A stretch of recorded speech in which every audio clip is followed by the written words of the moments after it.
We got to unpack really this unfolding story of how Americans are pushing back on this whole transgender ideology. And so actually, it's good to have another conversation with Meg. By the way, this is one of the topics that will be discussed at the summit, the Pray Vote Stand Summit, September the 15th through the 17th. We'll have a number of panel discussions as well as keynote speakers. Many of the Republicans that are pursuing higher office will be there. But this is an opportunity to be equipped with information that can help you be salt and light and to organize and help take back your communities, whether it's the school board, city council, state legislature. You can be an effective agent of change. So mark your calendars now, September the 15th through the 17th for the Pray Vote Stand Summit. You can go to prayvotestand.org to find out more or to register. Registration is open. Also, I want to invite you to be a part of our 2-year journey through the Bible, Stand on the Word. Every morning, 8:44 a.m. Eastern Time, you can join me for the daily devotion based on the reading for today. You can find out more about that. Go to frc.org/Bible. You can find it also at tonyperkins.com. Well, at the Family Research Council, we're celebrating June as Life Month, commemorate last year's Supreme Court decision overturning Roe v. Wade on June the 24th. But for some, June marks a month-long daily onslaught of pride messaging. The LGBT industry's refrain has been, "Join us in celebrating our lifestyle or else we'll cancel you." But this year, an unusual but good and hopefully permanently decreasing trend line seems to be developing. Even Newsweek observed a more kind of muffled approach from corporate America this June. Have consumers' voices finally been heard? Or maybe have their dollars been missed? With me now to discuss this and more, Mike Huckabee, former governor of Arkansas, Baptist preacher, former presidential candidate, and now host of the wildly popular Huckabee on TBN. Governor Huckabee, thanks for joining me. Well, it's a pleasure to be with you, Tony. And I was really tuned into what you were saying because I am encouraged. It looks like for the first time in a number of years, people are waking up and they've just had it. You know, there's a certain point, everyone wants to be kind and respectful. Nobody wants to be labeled a bigot or a racist or a homophobe or a transphobe.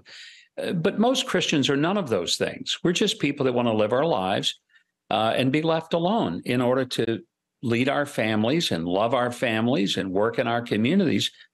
But over the past few years, the militancy of the LGBTQIA plus, however many alphabet letters we have currently now added to this, they've decided that it's unacceptable if people don't just wave a rainbow flag the entire month of June. And people are sick of it because what we're seeing is not just simply people who are homosexual or lesbian who want to be able to live their lives in their relationships, as they said at the beginning, just want to be able to love who we want to love.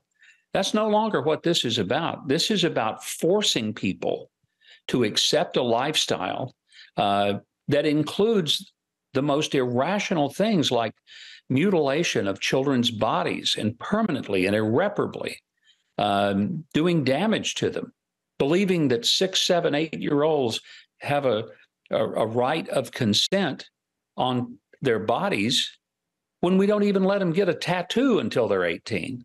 So this is encouraging, and we're seeing it across the scope. And I think what's happened with Target's is just a great example.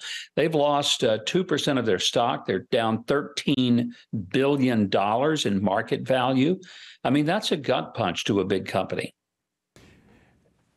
It is. And I mean, we see Bud Light, same thing. They are, they have almost 30% decrease in their market share and their value. But I think it's even more, as you talked about, Americans are pretty tolerant, hey, don't bother me, you stay on your side of the fence and, we'll do our barbecue, you do yours, and we'll be fine. But this agenda is different. When you look at, as you just talked about, we're talking about mutilating children. their bodies, 8 years old, 9 years old, 10 years old, and doing it oftentimes hiding it from the parents, what's happening in our schools. And so I think this is why we're seeing moms and dads that are finally saying, wait a minute, I thought this was about what you wanted to do, not about what you wanted to do to my children.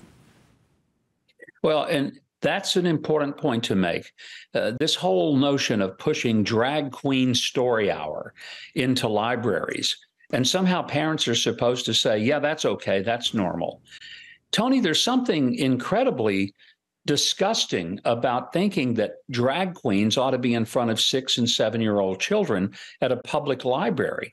And I've wondered, and I'm sure you have too, if this is such a delightful artistic experience, how come the drag queens don't want to go and do their story hour at a nursing home with older people? How come it's always to little children?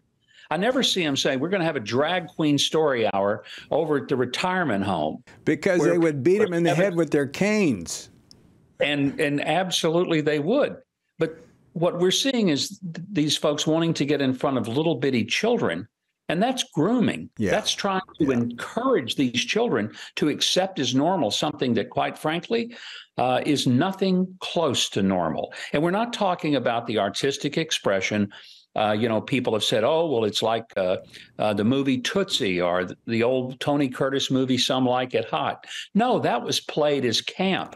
It was played up as comedy. Nobody took seriously that this was normal. Or like the old Carol Burnett shows.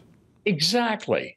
So you have people who will, do powder puff football or all sorts of things, but it was all done in comedy, and everybody understood this is a guy who is dressing as a girl for some particular comedic purpose.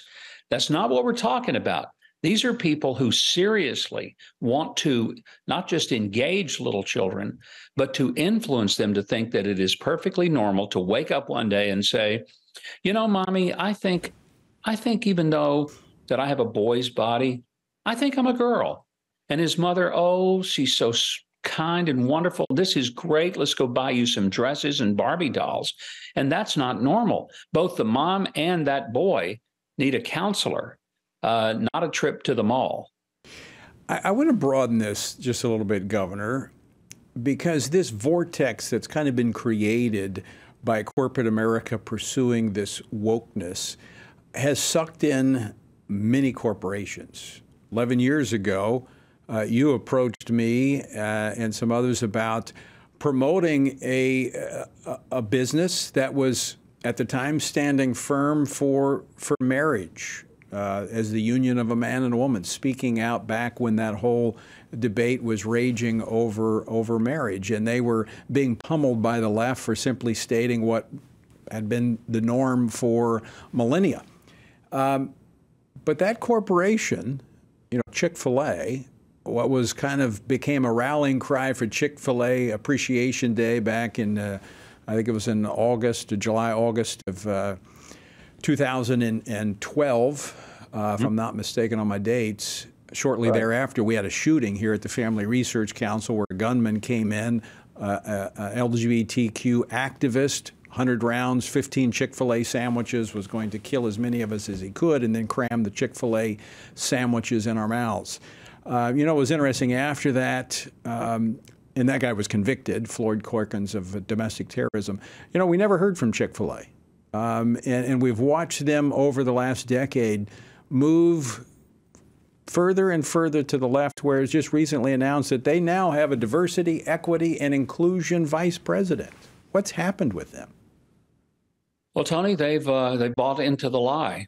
I don't know any other way to say it. I can't be polite about it because there's no way to say, oh, they're just trying to stay out of harm's way. No, they have injected themselves into the diversity, equity, and inclusion model. They've hired someone to be their vice president of DEI. And when a company does that, what they basically are saying is, we want to be able to sit at the cool kids table. We're like in junior high, and we don't want to be over there by ourselves anymore. We don't want people to make fun of us or point their fingers at us. We don't want to be isolated from the cool kids. We want to sit at their table. And that's what this is about in these major corporations. And I don't know who it is they listen to, but it's tragic. I remember when I talked to you, you were a very big part of helping us organize the Chick-fil-A Appreciation Day, which was not a boycott, it was a boycott. We just said, let these folks know that you appreciate the moral stand they've taken on marriage. And Dan Cathy, the CEO, got in trouble because he made the comment that marriage is between a man and a woman. Now, it wasn't too long after that, not just beyond the shooting that happened at your headquarters, but then Chick-fil-A started moving closer and closer to the very people that showed them nothing but hate. Mm-hmm. And for that, I don't know what they've achieved from it, but more recently, the company has really decided to go full bore woke, and it's really disturbing. I'll be honest, one of the big regrets of my life was taking such a public stand for them in 2012, helping to turn the tide that was really about to go against them in a very significant way. They were being shut out of cities like New York and Boston and Chicago, told they couldn't come there. After I think they saw the extraordinary support that Chick-fil-A had across the country, even in places like Los Angeles, many of those governments backed off. But Chick-fil-A's response, rather than to say, thank you, Christian community, for standing with us and not abandoning us when we were getting pummeled, was to say, well, we're going to move on now. And the next thing you know, Chick-fil-A abandoned their longstanding relationship with the Salvation Army and the Paul Anderson Christian Ministry for Young Men. And they started linking up with an organization called Covenant House, which is a pro-pride, pro-LGBTQ, whatever else, organization in New York that has a pride float in the big parade every year. And it just made no sense. And then Dan Cathy very publicly said that every white man should get on his knees and apologize to black men and shine their shoes. And that's fine if he feels some level of guilt. I don't know what he did in his life, but I don't feel any sense of guilt for how I've treated people in my life because I was raised to respect everybody regardless of their race. And then this hiring of the vice president for DEI and making it very clear that Chick-fil-A wants to be in the mainstream of wokeness. And they want to join up with all the other companies like Burger King and McDonald's. And so, quite frankly, my attitude about Chick-fil-A is that they're just another company selling chicken. They're not open on Sunday. That's the only distinguishing thing. But not being open on a particular day doesn't erase what you really stand for. And Tony, before I lose this thought, I have to say, I feel deeply for the people who are the owner-operators of Chick-fil-A restaurants, most all of whom are deeply devoted believers. This is not what they embrace, but it's what the mothership has embraced. And it's hurting their business. It's hurting their ability to do the life they want to do. And then that's unfortunate.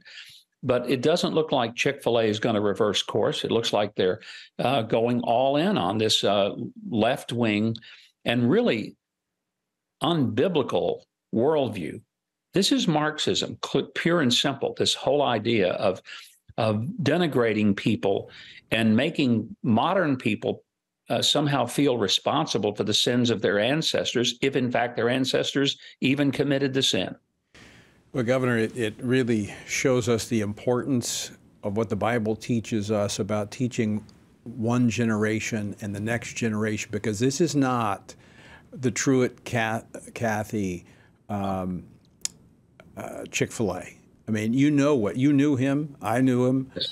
We knew what he stood for, and that's what the company stood for, and that's what we supported on Chick-fil-A Appreciation Day, and what we hoped they would return to. But as you said, it looks like they're moving in the opposite direction, just to become another chicken sandwich selling business. They're losing their distinction. Well, it makes it much easier for me just to go to Popeyes. Actually, Popeyes chicken sandwiches are pretty good. They're the best there are. And I'm not making a commercial for them, but, I don't feel any sense of like, well, I ought to go support Chick-fil-A because they're standing with the things I care about. No longer do I need to feel that way because they're not standing for the things that matter to me. And quite frankly, my attitude is, look, if a business doesn't want to cater to Christians, that's fine. I'm not buying their politics or their faith. I'm buying their product. But if you're going to take a stand and say that you're different and you're unique, and you don't mind being associated with the gospel of Jesus Christ, but then your actions and your affiliations show that you really kind of are ashamed of the gospel. The truth is, Tony, if we take the stand for Christ, it doesn't mean everybody's going to love us. Right. A lot of people are going to hate us, and we'll be obnoxious to many people. And I don't want to be intentionally obnoxious, but I've only got one faith system that's based on one book. And I was excited to hear you talk about the 2-year Bible reading plan, because we have a bunch of biblical ignorance and illiteracy in our culture. Right. And if we just simply get back to the scripture, it gets pretty simple. There are two genders. Governor, we got to leave it there. We're out of time, and you've made me hungry. I got to go get a hamburger. Good to see you. Good to see you, Tony.